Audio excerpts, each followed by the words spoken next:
ሰላም እግዚአብሔር ምስኩል ለኻትኩም ይኹን መጀመሪያ መዓልቲ ናይ ምጅማር ጾሚው እግዚአብሔር አምላኽ ከምቲ ብለውሃቱን ብምሕረቱን ኣብዛ መዓልቲ ብሰላም ዘጀመረና ኣብ መፈጸምቱ ኣብ ትንሳኤ ብዓወት ብሰላም ብምሕረት ተመሓሒርና ከም እንውድኦ እግዚአብሔር አምላኽ ይደግፈና።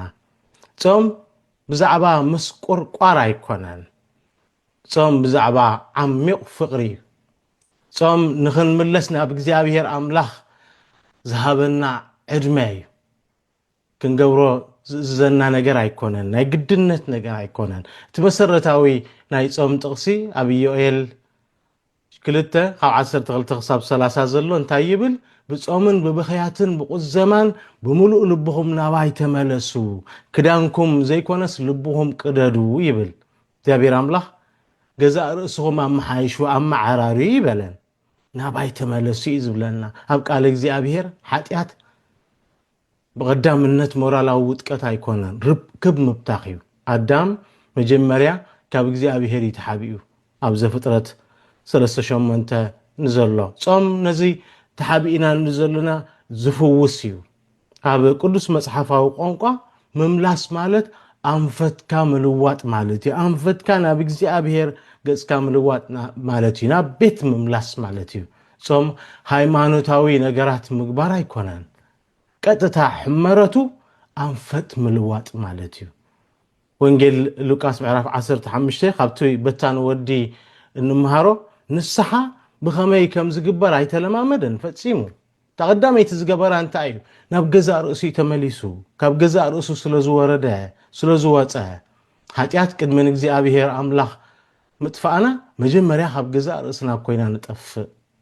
ጾም እግዚአብሔር አምላኽ ደውበል ኣይትጉ ውሽጢ እቶ ተመለስ ኢሉ ዝፅዋዓና እዩ። ናብ ውሽጢኻ ተመለስ መሚ ዝብለና እዩ። ኣብዚ ግዜ ጾም ንገዛእ ርእስና ንሓቶ ናብ መን ክምለስ ኣለኒ? ናብ እግዚአብሔር፣ ናብ ስድራይ ወይስ ናብ ገዛእ ርእሰ ኢልና ንሓቶ እዩ። ምክንያቱ ካብ መን ከም ዝወፃና መሚና ክንፈልጥ፣ ካብ ኪዳንና ዲና ወፂና፣ ካብ እግዚአብሔር ዲና ወፂና፣ ካብ ገዛእ ርእስና ዲና ወፂና ኢልና ኮፍ ኢልና ንገዛእ ርእስና ንሓተሉ እዩ። ሓደ ካህን ኣባ ጆሲ ቦብ ጆሲ ዝበሃሉ እንታይ ይብሉ ነይሮም? ኣብ ቤተ ክርስቲያን ብዙሓት ሰባት ይመፁ ይብል። ቅፅፅ እኮ እዩ ዝብል ቤተ ክርስቲያን ብዙሕ ሰብ እዩ ዝመፅእ ይብል። እንተኾነ ግን ኣብ እግዚአብሔር ዘይተመልሱ እዮም ይብል። ጾም ነዚ ኣዝዩ ዘጉሂ ሓቂ የቃልዕ። ኣብ ስርዓት ቤተ ክርስቲያን ልማድን ንጡፋት እኮ ክንከውን ንኽእል ኢና። እንተኾነ ግን ኣብ ርክብ ግን ዘየለና ክንከውን፣ ብሓደ ዘየለና ክንከውን ንኽእል ኢና። ሓቢርና ንፅሊ ንኸውን፣ እንተኾነ ግን ኩለንትናና ዘይረከብና ክንከውን ንኽእል ኢና። ኣብ ግዜ ጾም ንገዛእ ርእስና ክንሓታ ዘለና እቲ መወዳእታ እግዚአብሔር ምስ እግዚአብሔር ዝተዛረብናሉ ዕሚቑና መዓስ እዩ? ጉድለተይከ እሽፍን ዘለኹ ወይስ ሕባእ ኣለኹ ወይስ ርክብ ብልማድ ቀይረየ ኣለኹ ንዝብል ንፍትሸሉ ግዜ እዩ። ኣብ ዘዳግም ምዕራፍ 8:3 እንታይ ይብል? ሰብ ብቓለ እግዚአብሔር እምበር ብእንጌራ ጥራሕ ኣይነብርን እዩ። ምእንቲ ከፍልጠኩም ንሱ ኣዋረደኩም ኣጥመየኩም ይብል። ንሱ ምእንቲ ከፍልጠኩም እዩ ዝብል ዘሎ። ንሱ ኣዋረደኩም ኣጥመየኩም ይብል። እግዚአብሔር ከም እንጠሚ ይገብር እዩ ማለት እዩ። ወዲ ሰብ ብመግቢ ጥራሕ ከም ዘይነብር ከኣየዘኻኽረና እግዚአብሔር አምላኽ ኣብ ህይወትና ባዶነት የፍቅድ እዩ ማለት እዩ። ከቐፅዓና ኢሉ ይኮነን። እንታይ ዳ ንምውካልና ከፅሪ፣ ናብ መን ንውከል? ትውክልትና ኣበይ ቀሚጥና ያለና ንዕኡ ከፅሪ ኢሉ እዩ። ክርስቶስ ተልእኮ ቅድሚ ምጅማሩ እኮ ጥሜት ይመሪፁ። ኣብ ወንጌል ማቴዎስ ምዕራፍ 4 ንረኽቦ እዩ። ፅጋብ እናሰበኸ ኣይኮነን ወንጌል ጀሚሩ መድሓይና ጎይታና ኢየሱስ ክርስቶስ። ኣብ ወንጌል ማቴዎስ ምዕራፍ 4:4 ወዲ ሰብ ብእንጌራ ጥራሕ ኣይኮነን ዝነብር ይብል። ክርስቶስ ተልእኩ ኣብ ምድረ በዳ ጠምዩ ጀሚርዎ። ንምንታይ? ምክንያቱ ምድላይ ንሓቂ ዝገልጽ። ጾም መቕፃዕቲ ይኮነን፣ ደጊምካ ንነገራት ምስትኽኻል እዩ። ንኣነነተይ ዝምግብ ንነፍሰይ ግን ዘጥሚ እንታይ ኢልና ምሕታት እዩ። እቲ ኣነነት ነቲ ስጋይ ዝምግብ ከም ክሳብ ዝስርናቕ ዝምግበኒ ንነፍሰይ ግን ዘጥምየኒ እንታይ ኢልና ንምሕታት ይጾም ጾም ነቶም ዘይንፈልጦም እነገልግሎም ጣዖታት ከዓ የጋልጽ ቅድሚ ቁሩብ ዓመታት ሓደ ካቶሊካዊ ውሩይ ናይ ጥቕምስና ብሓቂ ብሞያ ዝተኻህነ ብሕያውነቱን ብልክሱን ፍሉጥ ኣብ ቤተ ክርስቲያን ብዘለዎ ተሳታፍነት ከዓ ዝፍለጥ እሞ ቀዳማይ ፊተውራሪ ናይቲ ቤተ ክርስቲያን ዝኾነ ሓደ መዓልቲ ናብ ኑዛዜ ናብ ካህን ይቐርብ ብደገ ህይወቱ ኣዝዩ ጽቡቕ እዩ ዝመስል ቀጻሊ ቅዳሴ ይሳተፍ ለጋስ ምጽዋት ምስ ሃበ እዩ ዘለዎ ዝህብ እዩ ኣብ ቁምስና ብትግሃት ይመርሕን ይዋስኣን ኣብ ሕብረተሰብ ኣዝዩ ስሙይ ዝሕፈር እዩ ንኽስተበልዎ ዝበሃል እዩ ኣብ ኑዛዜ ብስቕታ ኮፍ ይብል ኣብ ቅድሚ ካህን እንታይ ይብል ኣባ ኣነ ንእግዚኣብሔር ኣምላኽ ካባይ ዘጥፋእ ኩሉ ኮይኑ ይስምዓኒ ኣሎ ተኾነ ግን መዓስ ከም ዝጠፍአ ካባይ ህላዊ እግዚአብሔር ከዓ አይፈልጥን ይሉ ከም ካህን ከዓ ዋ እንታይ ማለት ከዓ ንስኻ እንታይ ማለት ከዓ ይብሉ ሰብኣይ ከዓ መዓልታዊ እኮ ዝጽልይሉ ተኾነ ግን ክብሪ ዝናሽመይ ኣብ ሕቶ ከኣትኾ እንከለኸ ኣይፈርሕ ኢሉ ናዑ ጥራሕ ሓልዩ ይነብር ማለት ነይሩ ቲ ትዕቢት ትኽብሪ ሰብ ይህበኒ ኣነ ብዝለዓልኩ ቦታ ኣለኹ ንዝብል ንዑ ንሓለወ ይነብር ነይሩ ማለት እዩ ድሒሩ ከዓ ከምዚ ኢሉ ሓደ ኣዝዩ ዝሕዝን ዘቐንዙን ከዓ ክግንዘብ ክኢለ ኣለኹ ኢሉ ንሱ እንታይ እዩ ዝብሎ ዘሎ ከምቲ ንውጥቀት ዝፈርሓ ንሓጢኣትኩም ገይረ ይፈርሓኒ ኢሉ ካብቲ ላዕሊ ዘለኽዎ ከይወድቕ ንዓ ፈርሕ እምበር ንሓጢኣት ፈጺመ ይፈርሐኒ ኢሉ እዚ ከዓ ንህይወቱ ለዊጥዎ ንሓዋሩ ንህይወቱ ተለዊጡ እዚ ካብ ስነ ምግባር ወፃኢ ስለ ዝገበረ ኣይኮነ ተኾነ ግን ነቲ ሕቡእ ጣዖት ስለ ዝረኸበ ተዓዊቱ ሕቡእ ጣዖትና ምርካብ እዩ እዚ ታሪኽ እዚ ንቀዳማይ ትእዛዝ እግዚአብሔር ኣምላኽ እዩ ዘዘኻኽረና ኣብ ቅድመይ ካልኦት ኣማልኽቲ ኣይሃልውኹም ንዝብል የዘኻኽረና ሓደ ግዜ ናትና ጣዖት ኣለውና ናትና ኣማልኽቲ ነምልኽ ኢና ንመላለስ ንመስል ክርስቲያን ንመስል ግን ናትና ኣማልኽቲ ኣቐሚጥና ኢና ንመላለስ ጣዖታት ኣብ ቃል እግዚአብሔር ኣዝዮም ዘጸይፉ እዮም እቲ ብወርቂ ዝተለበጠ ምራኽ ኣብ ዘጸአት 32 ዘሎ እዚ ክትርእዮ ጽቡቕ እኮ ወርቂ እኮ ስለ ዝኾነ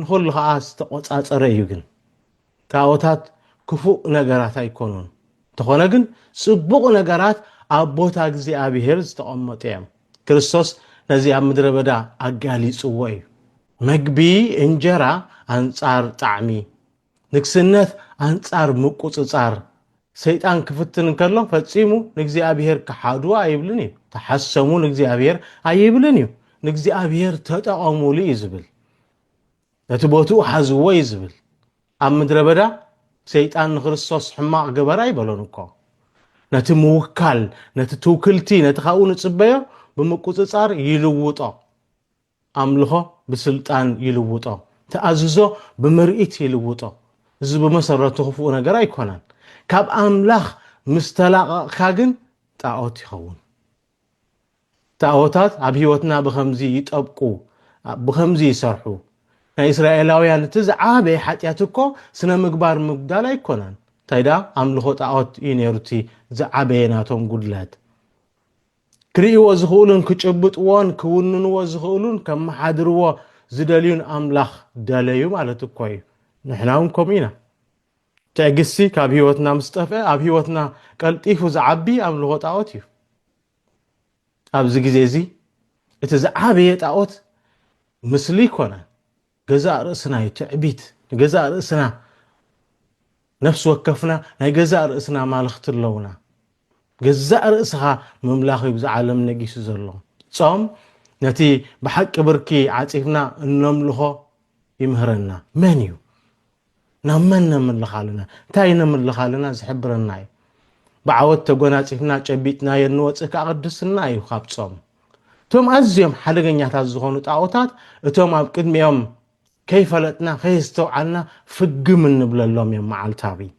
أب هيوتي أغدي مزن سبارق انتايو تحتنا ويسحرقان تايزن سبارق اتو بهيوتي أواقع حقي أغميت زكلا خلو انتايو منفساونتي انت درقه مننت زهبن انتايو كابي مصت مننتي እግዚአብሔር ካብ ህይወተይ ምስተአልየ ንህይወተይ ሓቆይፉ ዝሕዛ እንታይ እዩ መን እዩ ምስጣወት ዝተርፍ ማለት እዩ ጾም ነዚ የጋልጾሞ እግዚአብሔር ከአይፍውሰና እግዚአብሔር ንዘለና ኣይኮነን ካባና ዝደሊ ነትን ዓና ዝወነነ እዩ ዝደሊ ምንቲ ክሕውየና ካኡ ከላቀቀና ምንቲ ጾም ቤት ትምህርቲ ምሕረት ይምባር እቲ ንጾሞ ንዓይንና زعور انت خوينو كن እግዚአብሔር ነጾም እዚ ፈጽሞ አይደለም አብ ትንቢት ኢሳይያስ ምዕራፍ 58 ካብ ፍቅዲ 6 ክሳብ 7 እንታይብል እቲ አነ ዝፈትዎ እቲ አነ ዝደልዮ ጾምሲ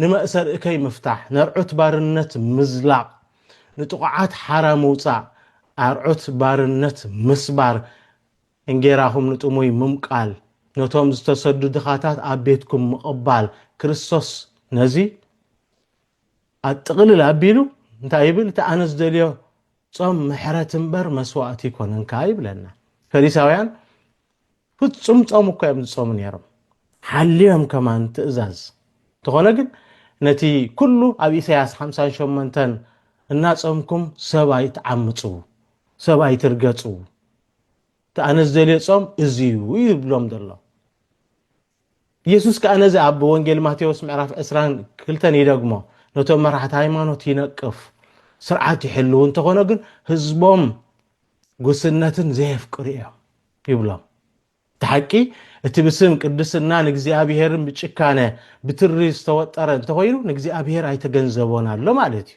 سرح جزي أبيهر سرحين لن مالتي صوم تشكانات نقاطات هاي قبرناني انتايدا لسلسات يز قبرنا ناو حواتنا يزوسدنا زي أبيهر عملاق كندي قديفكا إلو أي قصاصرناني انتي بلعكا انتي أي بلعكان إلي أي قصاصرني نخندي العلكا نخندي محيركا يزبلنا صوم محارت انت زي غيرونا أي تقدسنان أي قدسنان صوم أبو انجيل يوحنس معرف 10 تغلطة فقدي 24 فرسرنا أمدر وديقا انت زي موتت بين يعتنبر يبل انت موتت قنا بزح فرت فريبل صوم بزعبا زرقه زجبت عوت هيكونان ወይ ብዛዕባ መንፈሳዊ ወዕወዕ ስምዒት ፈጽም ይኮናል بحبو نجزار إسخان እግዚአብሔር ምርካብ እዩ ጾም ኣብ ግዜ ጾም እግዚአብሔር አምላክ ኣብ ህይወትና ዝገብሮ ለውጢ ነተሐሶት ዘበለ የጥፋልና ትንሳኤ ነተሐቀኛ ሞት ተኸቲሉ ይዝመጽእ ጾም ዝምህረና ወለንታዊ ሞት እዩ ሞት ምቅባል ካብ ዝኾነ ንሕና እንፈትዎ ዘበለ ነገር ካኡ ምውራድ እዩ بزي عربي سغلت كأتن ساي حلمي لو زحتناكم موت نصلينا وشتنا مقوص صار سلازي كالناي قدوس فرانچسكوس رسو مستقصاصره تي اذا عالم زي كنتو vanity of vanity زبلا كنتو ناي كنتيو مسبله نتاموت انت ايوا حفتي كداني لوا ازي كا تنساي بزي مسقل مدلاي مالتيو نموت مفرح صوم بصنع ززخاخرو اب هيوتنا اتا ارغيت انت زي موته حدش فصيمو ايولدني مالتيو صوم كاب فرحي ناب بارنت زساغري ناب ناصنت زساغري كاب فرحي ناب حارنت زوصاناي كاب لمات ناب فقري زساغرناي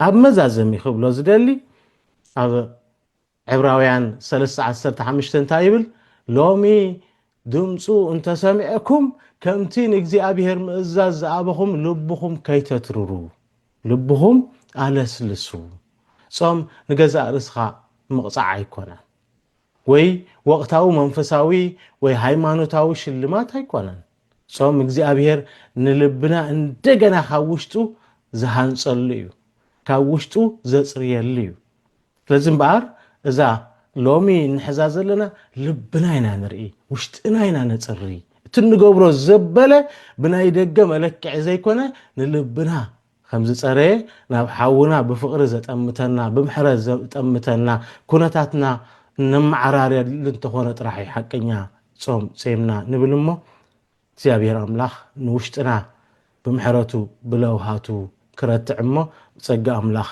ክንልዕል ብሓቂ ናብ ትንሳኤ ከዓ ብዓወት ተሳጊርና ዘብል ትርጉም ዘለዎ ጾም ክንፀውም እግዚአብሔር አምላኽ ይሓግዘና ዝተባረኸ ዝተቀደሰ ምጅማር ጾም ይግበረልና አሜን